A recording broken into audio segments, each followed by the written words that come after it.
Goes into the desert, creates chaos, and and then it just drives away and looks normal and looks classy doing it all, just like Hitman does.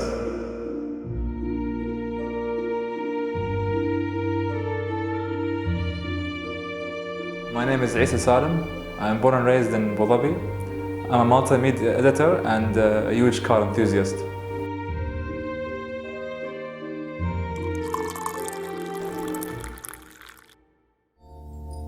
I drive a Land Cruiser, 2021 Land Cruiser, and I chose that car simply, it's been a childhood favorite actually, since I was a kid.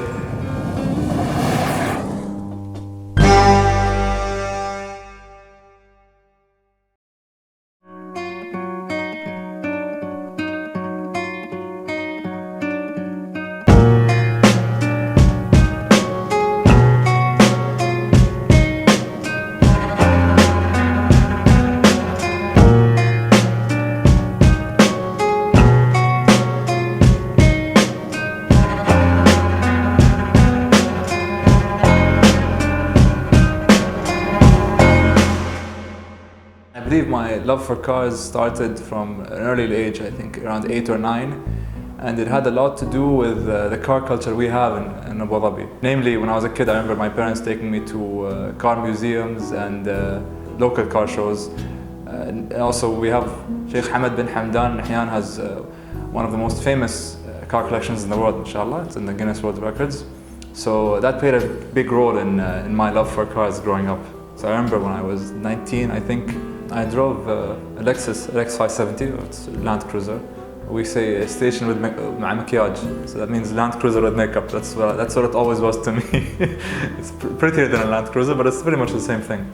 I'd say when I was younger, I used to think of it more of a shallow way, where I wanted to compete with people. Even the way that reflected in the car I drove and how my car looked. The first modification I did was headers, then I got an exhaust from someone who's not an exhaust specialist, so it was very noisy.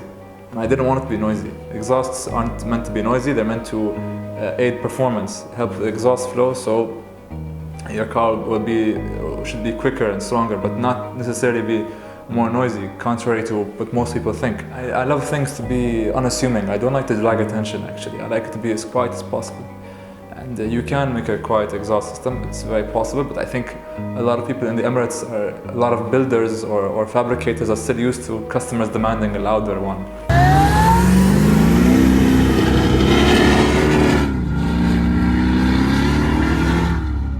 Saved up my money and I supercharged it so I could be one of the fastest. And I kept getting wider spaces so the wheels came out, and it showed that I was someone who is maybe aggressive, or I wanted to be the fastest or the best. But as I grew older, I made it more about me and things that I wanted to do.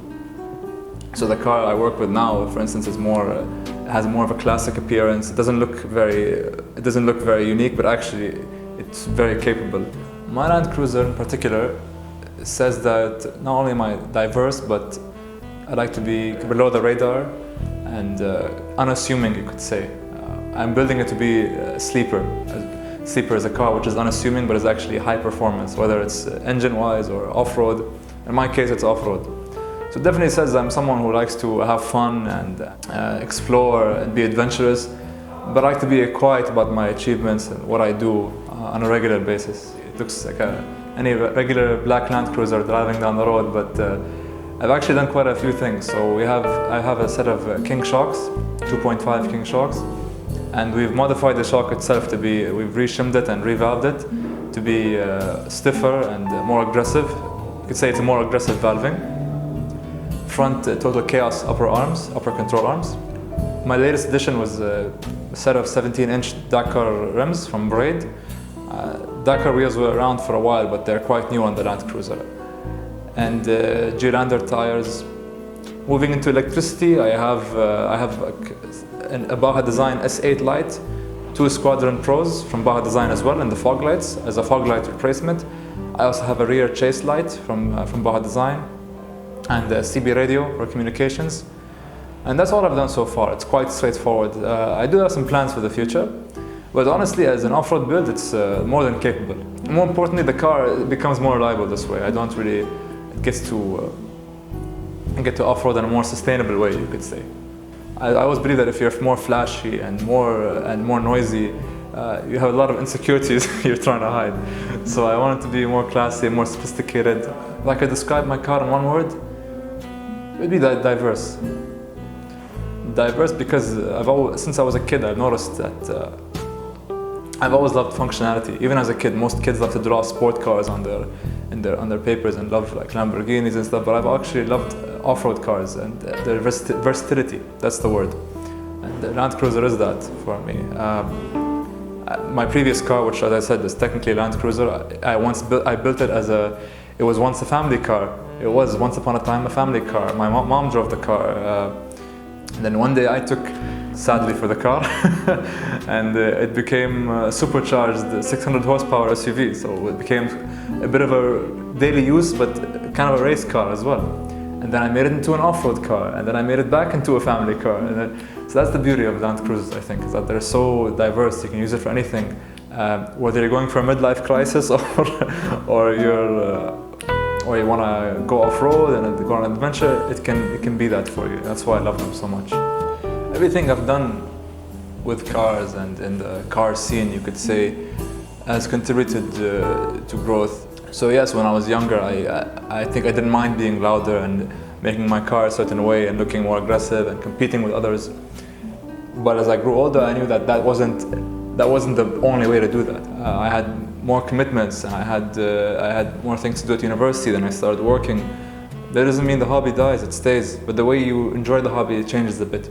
I can't afford to get pulled over more. I can't pay more fines. There's more commitments I have now. I have to be certain places at certain times. I need my car for daily commutes. I live in Dubai and I work in Abu Dhabi most of the time, so I can't afford to not have my car and always have it in workshops. So then it became more about being a sport and not really impressing others, but training myself to be better and allow it to improve me as a person. It's equivalent to a canvas. And I use the car as a canvas to paint who I am as a person. So that's how I connected to creativity and self-expression. More into creativity on its own, also with cars, with modifying cars in particular, you're faced with a challenge sometimes. And to work with those challenges, you have to find a solution. You have to create a solution a lot of times. And that takes a lot of creativity and problem solving. And I felt that it's actually built me as a person, and in terms of not only my creativity, but my problem-solving skills outside of the car community, even at work or in school or in life. I faced a lot of challenges in this hobby actually, and with or without cars, I overthink a lot. I used to get really anxious and worry about every detail. So it was not really practical, nor was it healthy. So if I got one scratch in the car or something was out of place, I'd freak out about it and it would consume me a lot. When I started getting into off-roading, I noticed that scratches and small damages can't be avoided sometimes, and it's part of the hobby. You can't really go off-road without at least once or a couple of times getting a scratch or a dent somewhere. And because I loved it so much, I learned not to mind it. I learned that things do get fixed easily, whether it's a car or other things, especially materialistic objects. It's not really a concern. We do have a lot of great car clubs and groups that are making the scene more sophisticated and really beautiful, but there's still a lot of troublemakers, I think, and the general public tends to think of the car culture as one that's dangerous or reckless, but it's really not. I think it's just the way a lot of people approach it. If I were to have a message for the car communities we have here, it would be to continue beautifying the roads, continue enjoying the hobby. Make sure you keep it true to what it is, something that's beautiful, something that's fun for a lot of us, somewhere we can express ourselves, through a great network, a beautiful network, a community where we can all connect and enjoy the hobby together. I'd also say to make sure to be responsible and to set a good example in how we enjoy cars, because obviously there's a lot of illegal activity and recklessness within the hobby. So definitely we need to find a way to be responsible in how we act and to set a good example for other people in the community, and to show people what cars and what car culture really is. It's an art, so we need to make sure we keep it that way. It's our responsibility to do that. If my car was a person, I think it would be Mark Wahlberg. I always actually imagine, I used to actually call in general the Land Cruiser the EXR trim. Actually, EXR trim is is a base model Land Cruiser, but it comes with a 5.7 V8 engine. I always call it Mark Wahlberg because unlike the higher trim, unlike the VXR or the Lexus, it doesn't have a rear spoiler and it doesn't have a body kit. So it looks much more, to me it looks much more athletic, but still muscular. That's how I see Mark Wahlberg. I was, in terms of fitness and my gym, he was always kind of my benchmark when I work out. Because he has like a very fit and very strong body, but he's also not too big, you know, you wouldn't notice him from really far. But what's funny is my friends don't call it Mark Wahlberg, they call it the Hitman.